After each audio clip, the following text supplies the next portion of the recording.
This is still Midday Live. Let's go on to one other very pertinent issue. The coalition of SADA Zone Civil Society Organization says that, or is alleging that some monies meant for the Polugu multi-dam in the SADA area is being diverted by government. The group is explaining that the NDC mentioned in their manifesto to construct the Polugu multi-purpose dam and the Joale in the northern region, but for these projects were diverted to the construction of the Eastern Corridor Road. And the information we've also gathered indicate that the NDC stated they will leverage mobilization of 1 billion of workers, or $1 billion US into agricultural transformation in the northern Savannah ecological zone. They also indicated that the 2016 manifesto released by the NDC failed to give details of how the funds that they are going to be using would be committed to that transformational agenda of the northern Savannah ecological zone. And we want to go straight to get some clarity on this issue and why at this time some would say. We've been joined in studio by the Executive Secretary of the Coalition of SADA Zone Civil Society Organizations, and is in the person of Bismarck Adongo Ayorogo. Good afternoon, sir. Thank you very much for joining us. Good afternoon. Thank you very much for the opportunity. Yes. You say that some funds promised, or funds that you know about for the construction of the multi-purpose dam, is being diverted. Do you have this evidence to back this allegation? Surely. Thank you very much. In this 21st century, nobody makes a wild allegation without concrete evidence to substantiate whatever that he's saying. I must say that it was in 1993 that the government of Ghana, with the support of the French government, conducted a feasibility study on energy sources of this country and identified the Palco area as a potential area that could add additional energy to the country's sources of energy. But we never had resources for the construction of this project, the multipurpose dam. It is called multipurpose dam because it will expand agricultural activities in the area. To be specific, it has the capacity to irrigate over 20,000 hectares of land. You know what that means to the lives of the people around that area. Then it will also provide water transportation and then for energy purposes. We never got resources to expand or to execute that project. Then in 2008, the Ghanaian Parliament was able to sign a loan agreement with the Brazilian government and raise an amount of $500 million US.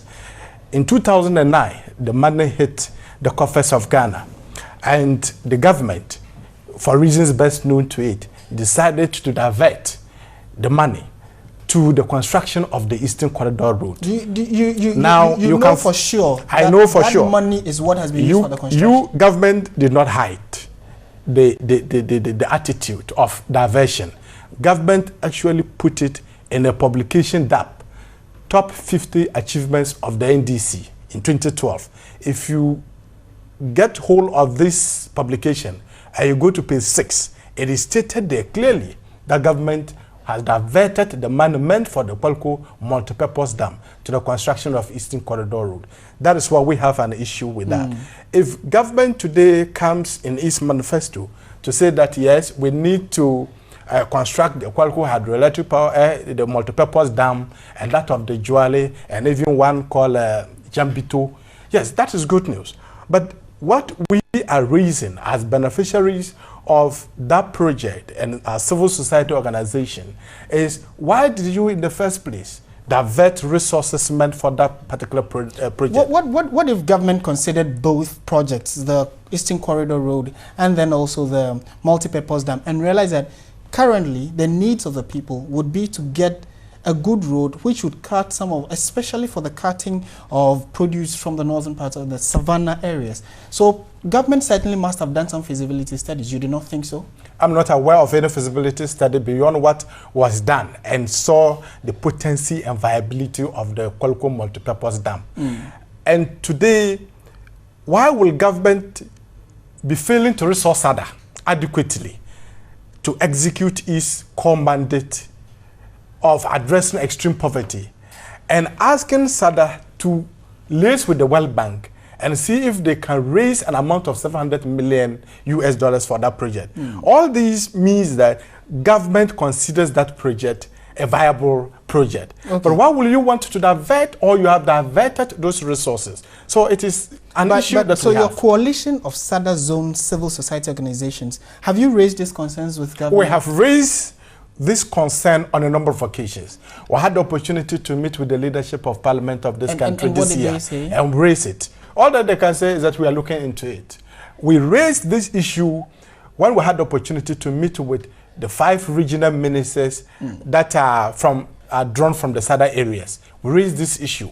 We have, on a number of occasions, raised this issue in partnership with the media. But you've not had any concrete response from... We've not had any concrete response. So what's your next line of action? Bringing the president's attention to it? Our next line of action is to meet with the president, His Excellency, the President of the Republic of this country, and say that once you consider that project as a game-changing project that can really help in the total transformation of the Northern Savannah ecological zone, we think that it is proper government brings back that money that has been diverted and ensure that the project is executed.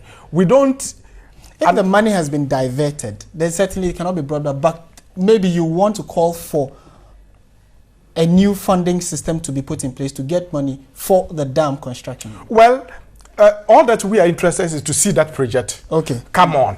So that is our interest, because we know what that project can do to the lives of the people from that part of the country. Absolutely. And by extension the entire country. Absolutely. Thank you. Thank you very much, Bismarck Adongo Ayerogo. He is the Executive Secretary of the Coalition of SADA Zone Civil Society Organizations, and they've raised a number of concerns, and we'll see what government's response would be to this issue.